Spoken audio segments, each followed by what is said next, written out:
और आज हम आपको बताने जा रहे हैं संतान सप्तमी के व्रत के बारे में और उसकी बताएंगे पूरी विधि, साथ में मंत्रों से करवाएंगे आपकी पूजा। तो आप चाहें तो ऑनलाइन पूजन भी कर सकती हैं इस वीडियो को चालू करके।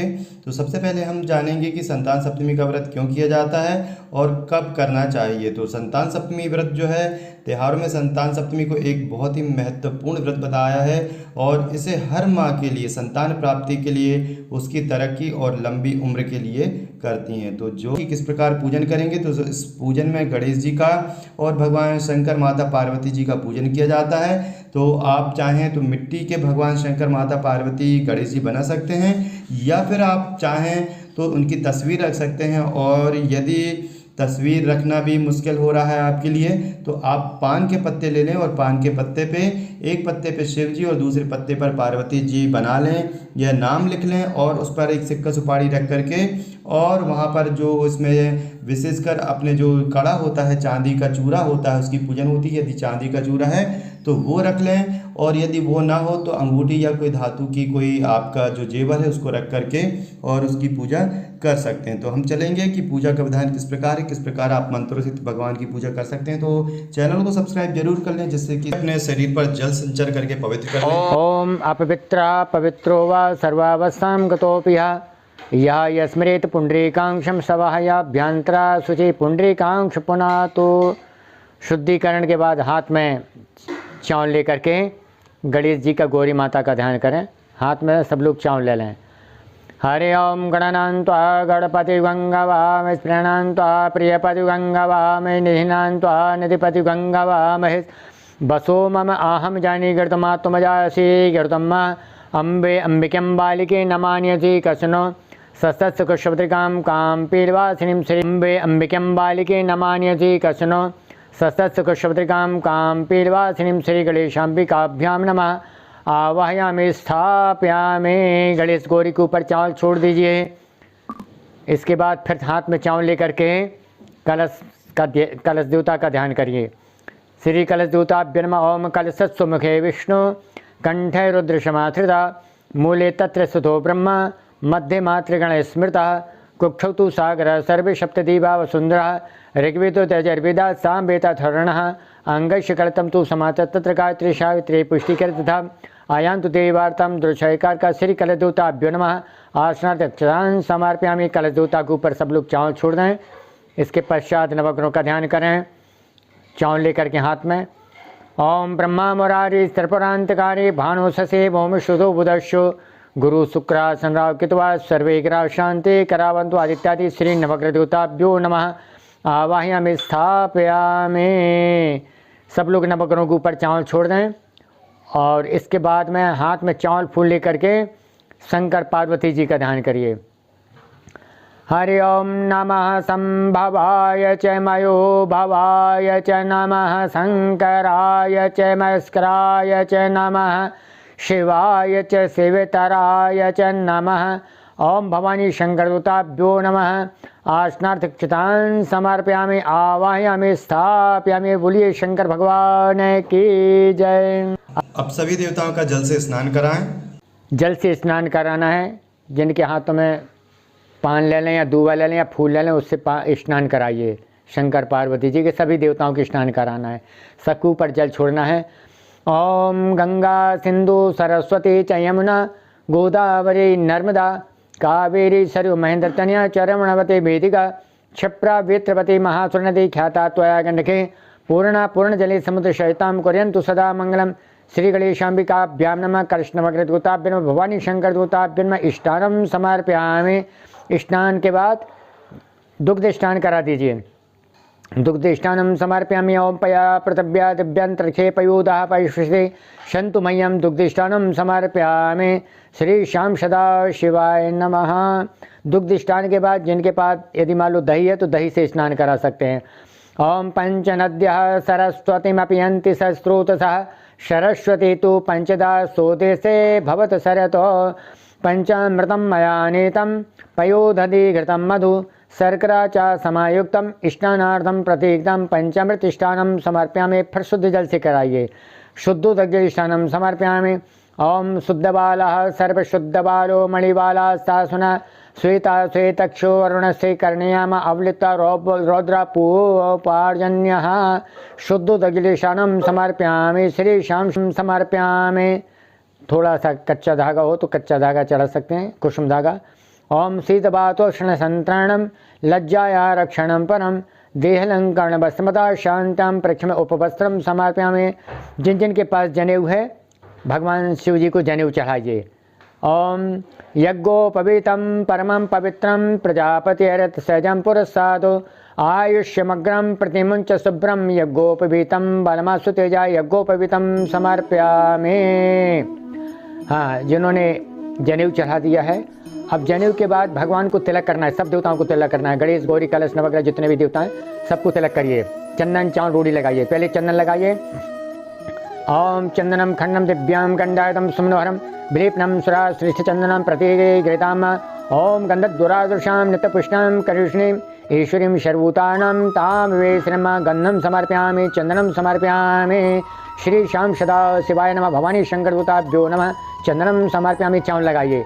अक्षता सुरा श्रेष्ठ कुंकुमा निवेदिता भक्ता ग्रहण परमेश्वर अक्षत समर्पयामि। श्री गणेशाम्बिकाभ्यां नमः कलशदूताभ्यो नमः सर्व भवानी शंकर दूताभ्यो नमः अक्षत समर्पयामि। अक्षांत पुष्पम, पुष्प चढ़ाइए सब देवताओं को। हाथ में फूल ले लीजिए। माल्यादीनि सुगंधिनी माल्यात्यादीनि वै प्रभो मया नृतानि पूजानि पुष्पाणि प्रतिगृहीतां पुष्पम समर्पयामि। भगवान शंकर जी को बेलपत्री चढ़ा सकते हैं, सब लोग बेलपत्री ले लें। त्रिलम त्रिगुणाकारम त्रिनेत्रम च त्रियायुधम त्रिजन्म पाप संहारम मेक बिल्वम शिवार्पणम। श्री श्याम सदा शिवाय नमः बिल्वपत्रम समर्पयामि। गणेश जी को दूबा चढ़ा दीजिए। जिन जिन के पास दूबा एक एक जगह दूबा चढ़ा दीजिए।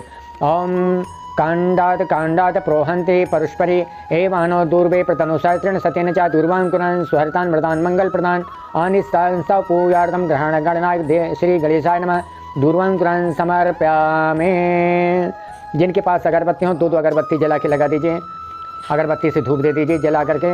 वनस्पति रसोद्भूतो गंडा दो गंड उत्तम आग्रेय सर्वदेवानां धूपो अहम प्रतिगृह्यताम धूपम समर्पयामि धूपमग्रापयामि।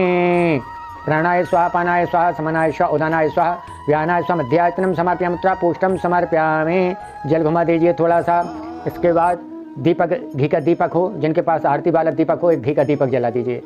ओम चंद्रमा मनसो जात चक्षुः सूर्यो अजायत श्रोत्रद्वायुष्य प्राणस्य मुखादग्निरजायत। श्री श्याम सदा शिवाय नमः दीपम समर्पयामि दीपम दर्शयामि। नैवेद्यम, जिनके पास प्रसाद में जो भी कुछ हो फल फूल हो फल फूल चढ़ा दीजिए और नैवेद्य चढ़ा दीजिए। नैवेद्य में जो कुछ आप लोगों के पास हो नैवेद्य चढ़ा दो और ऋतुफल में जो कुछ ऋतुफल चढ़ा दीजिए। ओम नाभ्या आसीदन्तरिक्षगं शेषणोदौः समवर्ततो पृथिव्यां भूम्रदिशः श्रोत्र तथा लोकान् अकल्पन। नैवेद्यम समर्पयामि। जिनके पास पपड़िए वगैरह जो भी हो गुजा हो जो भी पकवान हो वो भगवान को चढ़ा दीजिए। नैवेद्यम समर्पयामि नैवेद्यम निवेदयामि। श्री श्याम सदा शिवाय नमः सर्वेभ्यो देवेभ्यो नमः नैवेद्यम समर्पयामि नैवेद्यम निवेदयामि। नैवेद्य चलाने के बाद ऋतुफल चला दीजिए। केला ककड़ी जो भी छो सेव फल वगैरह है। ओम इदं फलम मैं आदेव स्थापितं प्रतस्तौ तेन मे सफला वाप्तर्भवे जन्मनि जन्मनि ऋतुफलम समर्पयामि। श्री श्याम सदा शिवाय नमः सर्वेभ्यो देवेभ्यो नमः ऋतुफलम समर्पयामि। जिनके पास थाली में लौंग इलायची हो या पान हो लौंग इलायची भी खिला दीजिए। मुखवासार्थे पुंगिफलम तांबूलम समर्पयामि। ओम यद पुरुखेण हविषा देवा जगमतन्वद वसन्तो स्यासीदाजं ग्रीष्मा शरद्वेः मुखवासार्थे पुंगिफलम तांबूलम समर्पयामि। पास सुहाग सामग्री थाली में रखिए। सुहाग सामग्री में चूड़ियाँ बिंदी वगैरह जो कुछ हो हाथ में ले करके और भगवती को चढ़ा दीजिए। ओम अहिरो भोगै पर्येति बाहुंजाया हेतिं परिपादमानः हस्तग्नो वयुनानि पुमान् पुभागं संपरिपातु विश्रुतानाना पृथिव्यानि सौभाग्य द्रव्यम समर्पयामि। श्री श्याम सदा शिवाय नमः सौभाग्य द्रव्यम समर्पयामि। और सुहाग सामग्री चढ़ाने के पश्चात नारियल ले लें। अपने अपने नारियल के ऊपर थोड़ा सा चंदन चावल लगा लीजिए। एक फूल रख लें, कुछ दक्षिणा रख लें नारियल के ऊपर और भगवान को भेंट कर दीजिए। ओम हिरण्यगर्भः समवर्तताग्रे भूतस्य जातः पतिरेके आसीत् सदाधार पृथ्वीं द्यामुते मां कस्मै देवाय हविषा विधेम। ओम श्री श्याम सदा शिवाय नमः नारिकेलफलं हिरण्यदक्षिणां सहित समर्पयामि नमस्करोमि। एक समय श्री लोमस ऋषि व्रजराज मथुरापुर में आए और वसुदेव देवकी के घर गए। ऋषिराज को आए हुए देख करके दोनों अत्यंत प्रसन्न हुए। उनको उत्तम आसन पर बिठा करके अनेक प्रकार से वंदना और उनका सत्कार किया। फिर मुनि के चरणोदक से अपने घर और शरीर को पवित्र किया। मुनि प्रसन्न होकर के उनको कथा सुनाने लगे। कथा के कहते कहते लोमस ऋषि कहने लगे कि हे देवकी, दुष्ट दुराचारी कंस ने तुम्हारे कई पुत्र मार डाले हैं, जिसके कारण तुम्हारा मन अत्यंत दुखी है। इसी प्रकार राजा नहुस की पत्नी चंद्रमुखी दुखी रहा करती थी, किंतु उसने संतान सप्तमी का व्रत किया और जिसके प्रताप से उसको संतान का सुख प्राप्त हुआ। यह सुनकर के देवकी ने हाथ जोड़ करके मुनि से कहा कि हे ऋषिराज, कृपा करके रानी चंद्रमुखी का संपूर्ण वृत्तांत तथा इस व्रत का विधान विस्तार से बताइए, जिससे मैं भी इस दुख से छुटकारा पाऊं। लोमस ऋषि कहने लगे, हे देवकी, अयोध्या के राजा नहुस थे, उनकी पत्नी चंद्रमुखी बहुत सुंदर थी। उसी नगर में एक विष्णुगुप्त नाम का ब्राह्मण रहता था। उसकी स्त्री का नाम भद्रमुखी था, वह भी बहुत ही रूपान सुंदरी थी। रानी और ब्राह्मणी में अत्यंत प्रेम था। एक दिन दोनों सरयू नदी में स्नान करने गए। वहाँ उन्होंने देखा कि बहुत सी स्त्रियां जो हैं सरयू नदी में स्नान करके निर्मल वस्त्र पहन करके एक मंडप में श्री शंकर एवं पार्वती जी की मूर्ति स्थापित करके उनकी पूजन कर रही थी। रानी और ब्राह्मणी यह देख करके उन स्त्रियों से पूछने लगी कि बहनों, आप यह किस देवता का और किस कारण से पूजन कर रही हो। यह सुनकर के उन स्त्रियों ने कहा कि हम संतान सप्तमी का व्रत कर रहे हैं और हमने शिव पार्वती का पूजन अक्षत आदि षोडशोपचार विधि से पूजन किया है। यह सब इसी पुनीत व्रत का विधान है। यह सुनकर के रानी और ब्राह्मणी ने भी इस व्रत को करने का मन में संकल्प लिया और घर वापस आ गईं। ब्राह्मणी भद्रमुखी तो इस व्रत को नियम पूर्वक करती थी, किंतु रानी राजमत के कारण कभी इस व्रत को करती तो कभी भूल जाती। कुछ समय बाद दोनों जो थी वो मर गईं। दूसरे जन्म में रानी ने बंदरिया और ब्राह्मणी ने मुर्गी की योनि पाई। इधर ब्राह्मणी मुर्गी की योनि में भी कुछ नहीं भूली और भगवान शंकर तथा माता पार्वती का ध्यान करती रही। उधर रानी बंदरिया की योनि में सब कुछ भूल गई। थोड़े समय बाद इनका तीसरा जन्म हुआ और इनका जो तीसरा जन्म था वह मनुष्य योनि में हुआ। उस ब्राह्मणी ने एक ब्राह्मण के यहाँ कन्या के रूप में जन्म लिया और रानी ने भी एक राजा के यहाँ राजकन्या के रूप में जन्म लिया। उस ब्राह्मण कन्या का नाम भूषण देवी रखा गया और विवाह योग्य होने पर उसका विवाह गोकुल निवासी अग्निभील नाम के ब्राह्मण से कर दिया गया। भूषण देवी इतनी सुंदर थी कि बिना आभूषण के रहते हुए भी वह बहुत ही सुंदर लगती थी। कामदेव की पत्नी रति भी उसके सम्मुख ले जाती थी। भूषण देवी के अत्यंत सुंदर सर्वगुण संपन्न चंद्रमा के समान धर्मवीर कर्मनिष्ठ सुशील स्वभाव वाले 8 पुत्र उत्पन्न हुए। यह सब शिव जी के व्रत का पुनीत फल था। दूसरी ओर शिव मुख रानी के गर्भ से कोई भी संतान उत्पन्न नहीं हुई। वह निसंतान दुखी रहने लगी। रानी और ब्राह्मणी में जो पहले जन्म में प्रीत थी वह इस जन्म में भी बनी रही और जब रानी वृद्धावस्था को प्राप्त हुई तब उसको गूंगा, बहरा और बुद्धिहीन अल्पायु वाला एक पुत्र हुआ और वह भी 9 वर्ष की आयु में इस क्षण भंगुर संसार को छोड़ करके चला गया। अब तो रानी पुत्र शोक में अत्यंत दुखी हो गई, व्याकुल रहने लगी। देवयोग से भूषण देवी ब्राह्मणी रानी के यहाँ आई और अपने पुत्रों को भी लेकर के पहुंची। रानी का हाल सुना तो उसे भी बड़ा दुख हुआ, किंतु इसमें किसी का क्या वश। कर्म और प्रारब्ध के लेखे को तो ब्रह्मा भी नहीं मिटा सकते। रानी वैसे भी कर्म मुक्त थी, इसी कारण उसे यह दुख देखना पड़ा। इधर रानी उस ब्राह्मणी के इस वैभव और 8 पुत्रों को देख करके मन में ईर्ष्या करने लगी और उसके मन में पाप उत्पन्न हुआ। उस ब्राह्मणी ने रानी का दुख दूर करने के निमित्त अपने 8 पुत्रों को रानी के पास छोड़ दिया और भगवान की पूजन करने चली गई। रानी ने पाप के वशीभूत होकर के उन ब्राह्मण पुत्रों की हत्या करने के विचार से लड्डुओं में जहर मिला करके उनको भोजन करा दिए, परंतु भगवान शंकर की कृपा से एक भी बालक की मृत्यु न हुई। यह देख करके तो रानी अत्यंत आश्चर्य में पड़ गई और रहस्य का पता लगाने के लिए मन में ठान ली। भगवान की पूजा से निवृत्त होकर के जब भूषण देवी आई तो रानी ने उसे कहा कि मैंने तेरे पुत्रों को मारने के लिए उनको जहर मिला करके लड्डू खिला दिए थे, किंतु उसमें से एक भी पुत्र नहीं मरा। तूने ऐसा कौन सा पुण्य दान व्रत किया है जिसके कारण तेरे पुत्र नहीं मरे और तू नित्य नए सुख भोग रही है? तू बड़ी सौभाग्यवती है, इसका भेद मुझे न स्पष्ट होकर के समझा। मैं तेरी ऋणी रहूंगी। रानी के ऐसे दीन वचन सुनकर के भूषण ब्राह्मणी कहने लगी, रानी सुनो, मैं तुमको 3 जन्म कहा सुनाती हूँ, ध्यान पूर्वक सुनना। पहले जन्म में तुम राजा नहुस की पत्नी थी और तुम्हारा नाम चंद्रमुखी था, मेरा नाम भद्रमुखी था और मैं ब्राह्मणी थी। हम तुम दोनों अयोध्या में रहते थे, मेरी तुम्हारी बड़ी प्रीति थी। एक दिन हम तुम दोनों सरयू नदी में स्नान करने गए और दूसरी स्त्रियों को संतान सप्तमी का उपवास शिव जी का पूजन अर्चन करते हुए देख करके हमने भी इस व्रत को करने का संकल्प लिया था। तुम तो राजमत के कारण सब भूल गई और झूठ बोलने का तुम्हें दोष लगा, जिसे तुम आज भी भोग रही हो। मैंने इस व्रत को नियम पूर्वक सहित किया है और आज भी करती हूँ। दूसरे जन्म में तुमको बंदरिया का जन्म मिला, मुझे मुर्गी की योनि मिली। भगवान शंकर की कृपा से इस व्रत के प्रभाव और भगवान नाम को मैं उस जन्म में भी नहीं भूली और निरंतर इस व्रत को नियमानुसार करती रही। तुम अपने संकल्प को जन्म में भी भूल गई। मैं तो समझती हूँ कि तुम्हारे ऊपर जो भारी संकट है उसका एकमात्र कारण यही है, दूसरा कोई कारण नहीं हो सकता। इसलिए मैं तो कहती हूँ कि आप भी संतान सप्तमी के व्रत को करो, जिससे आपका यह संकट दूर हो जाए। लोमस ऋषि ने कहा कि हे देवकी, भूषण ब्राह्मणी के मुख से अपने पूर्व जन्म की कथा सुन करके उस रानी को पुरानी बातें याद आ गई, पश्चाताप करने लगी और भूषण देवी के चरणों में गिर करके क्षमा याचना करने लगी। भगवान शंकर माता पार्वती के अपार महिमा की गीत गाने लगी। उसी दिन से रानी ने नियमानुसार संतान सप्तमी का व्रत किया, जिसके प्रभाव से रानी को संतान सुख भी मिला तथा संपूर्ण सुख भोग करके रानी शिवलोक को चली गई। भगवान शंकर के व्रत का ऐसा प्रभाव है कि पथभ्रष्ट मनुष्य भी अपने पथ पर अग्रसर हो जाता है और अंत में ऐश्वर्य भोग करके मोक्ष पाता है। लोमस ऋषि ने फिर कहा कि देवकी, इसलिए मैं तुमसे भी इस व्रत को करने का दृढ़ संकल्प अपने मन में करने के लिए कहता हूँ, तुम भी संतान सुख प्राप्त करोगे। इतनी कथा सुन करके देवकी हाथ जोड़ करके लोमस ऋषि से पूछने लगी कि हे ऋषिराज, इस पुनीत व्रत को अवश्य करूंगी, किंतु आप इस कल्याणकारी संतान सुख देने वाले व्रत का विधान नियम किस प्रकार करना चाहिए समझाइए। सुनकर के ऋषि बोले, हे देवकी, यह पुनीत व्रत भादों के महीने की शुक्ल पक्ष की सप्तमी के दिन किया जाता है। उस दिन ब्रह्म मुहूर्त में उठ करके किसी नदी अथवा कुएं के पवित्र जल से स्नान करके फिर नए वस्त्र पहनना चाहिए। फिर श्री शंकर भगवान तथा माता जगदम्बा पार्वती की मूर्ति स्थापित करें।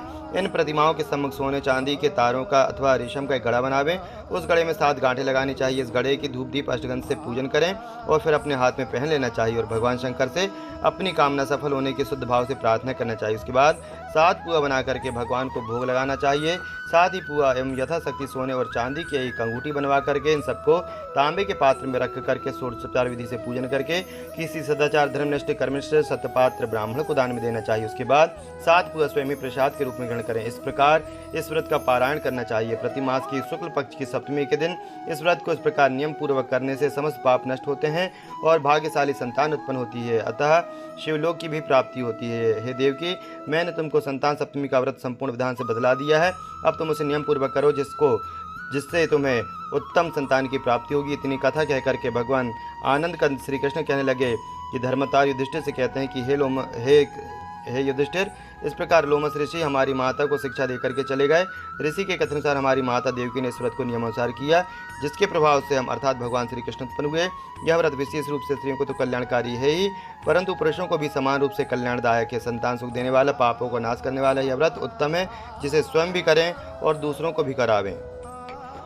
नियम पूर्वक जो कोई इस व्रत को करता है और भगवान शंकर एवं माता पार्वती की सच्चे मन से आराधना करता है, वह निश्चय ही अमर यश को प्राप्त करके अंत में शिवलोक को प्राप्त करता है। बोलो शंकर भगवान की जय। तो इस प्रकार यह कथा यहाँ समाप्त होती है। इसके बाद अग्नि बुलवा करके धूप होम छोड़ लें एवं भगवान भोलेनाथ की आरती कर लें। इस प्रकार की जानकारी, सनातन धर्म से जुड़ी जानकारी के लिए चैनल को जरूर सब्सक्राइब कर लें। धन्यवाद।